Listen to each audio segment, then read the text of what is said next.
Welcome to our deep dive on why Apple is becoming the default operating system for the modern world. This is Apple, the inevitable empire. For a decade, we called it the Apple tax. We called them a walled garden for the elite. If you had an iPhone, you weren't just a consumer, you were a member of a private club. But while we were busy making fun of them for removing the headphone jack or changing the charging port, Apple was playing a much longer game. They weren't just building a phone, they were building the world's most profitable digital neighborhood. And now, the gates to that neighborhood have officially swung wide open.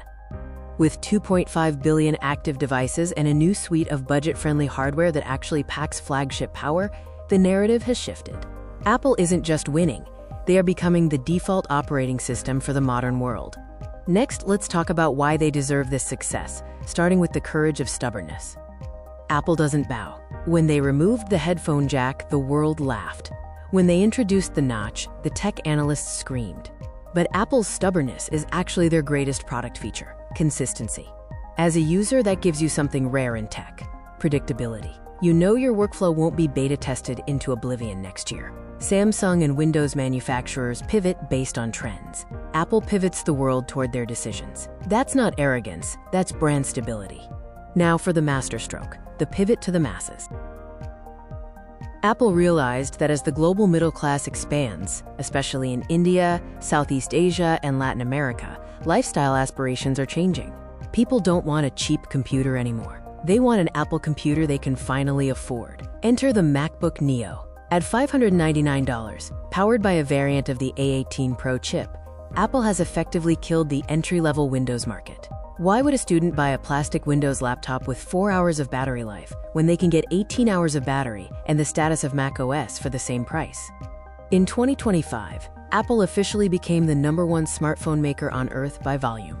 They didn't do it by getting more expensive, they did it by making aspiration accessible. This move isn't just about selling hardware, it's about the landlord effect, which benefits the developer ecosystem. Every time a student in a developing nation buys a MacBook Neo or an iPhone 17e, a developer somewhere earns a potential new customer. 2.5 billion active devices means Apple is the only place where the money is.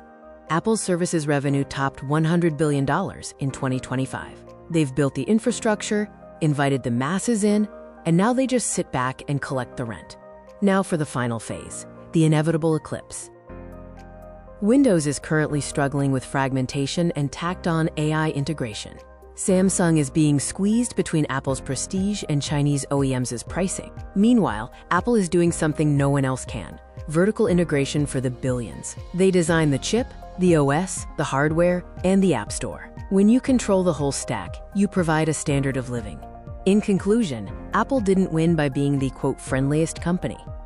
They won by being the most disciplined. They waited until the world was ready for them, and then they lowered the drawbridge. They've moved from being a luxury brand for the few to being the utility for the many. And in a world that craves reliability, that's exactly how you rule. Tell me what your thoughts are about Apple in the comments section. I'll see you in the next one.